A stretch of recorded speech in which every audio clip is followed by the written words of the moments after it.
1 to 40 question. This is question number 41. Consider the following type of the intellectual property. इनमें से कौन सी intellectual properties हैं? First है हमारे पास जोग्राफिकल इंडिकेशंस हैं, दूसरा है ट्रेडमार्क्स, ये भी हैं, और पेटेंट्स हैं. ये तीनों पार्ट हमारे जोग्राफिकल, ये जो है ये हमारी इंटेलेक्चुअल प्रॉपर्टी का पार्ट है. तो 1 2 3 तीनों आंसर हो गए. इसका आंसर होगा डी. क्वेश्चन नंबर 47 पे चलते हैं. With reference of the cooperative society which of the following statement is correct. Cooperative societies के लिए इनमें से कौन से स्टेटमेंट सही हैं?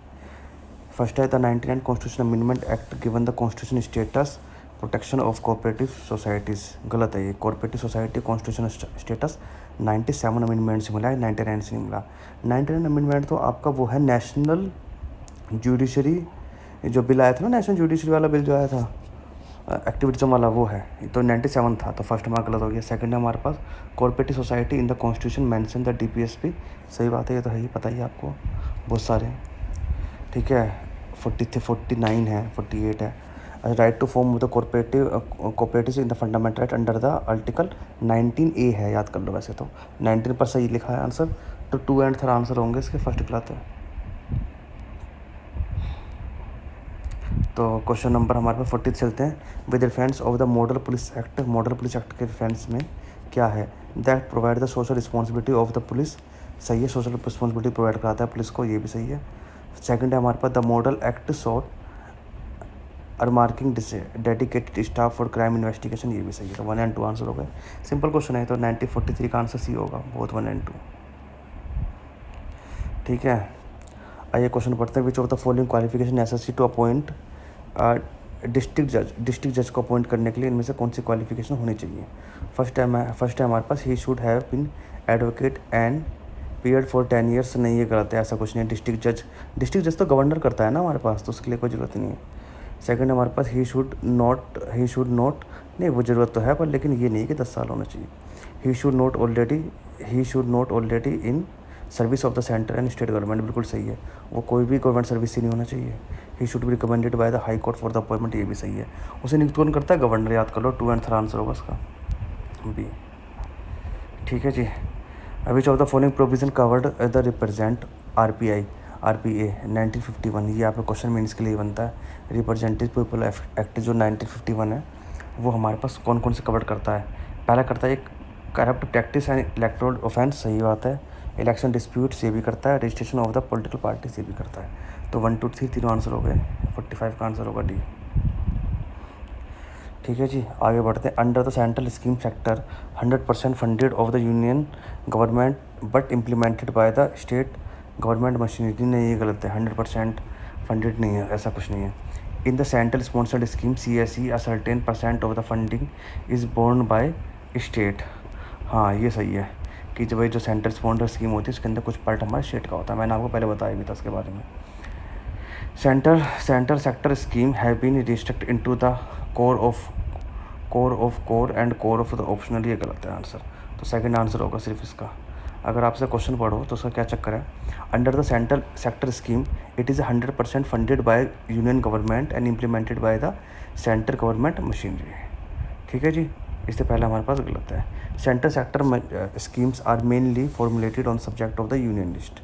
In addition, the central minister also implements some schemes directly in the state UTs are called central sector scheme, but resources under the scheme are not generally transferred to the state. पहली बात. Centre sponsor scheme के अंदर मैंने आपको बताया था कि 3 तरह का होते हैं. वैसे तो पहले बता चुका हूँ मैं आपको.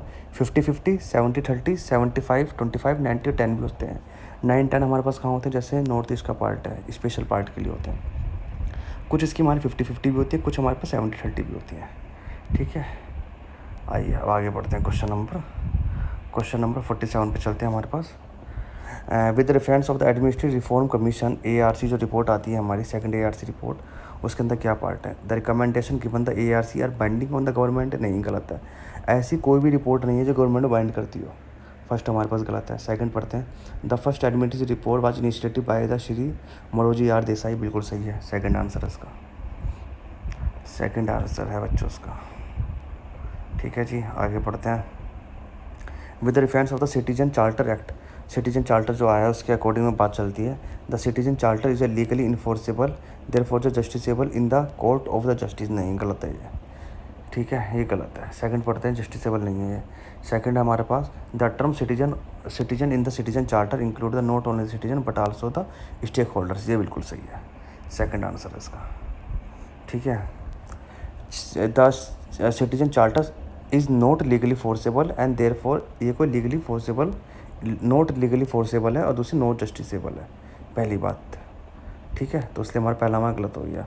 और दूसरी बात ये है, the term citizen in the citizen charter act implies, citizen हम उसे बोलते हैं, क्लाइंट को बोलते हैं, कस्टमर को बोलते हैं, whose interest and values are addressed by the citizen charter, therefore including not only the citizen but also the all stakeholders. बहुत बढ़िया क्वेश्चन है ये, तो सेकंड हमारा करेक्ट हो गया आंसर हमारा।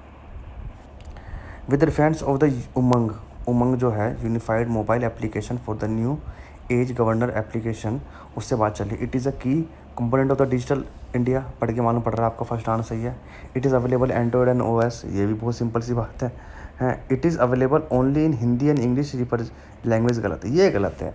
जरूरी थोड़ी हिंदी इंग्लिश और भी लैंग्वेज में नहीं होगा क्या ये, तो फर्स्ट एंड सेकंड होगा, थर्ड हमारे पास गलत होगा। ठीक है, ये हमारे पास 13 लैंग्वेज में है। आइए क्वेश्चन नंबर चलते हैं हमारे पास, क्वेश्चन नंबर 15 पे चलते हैं।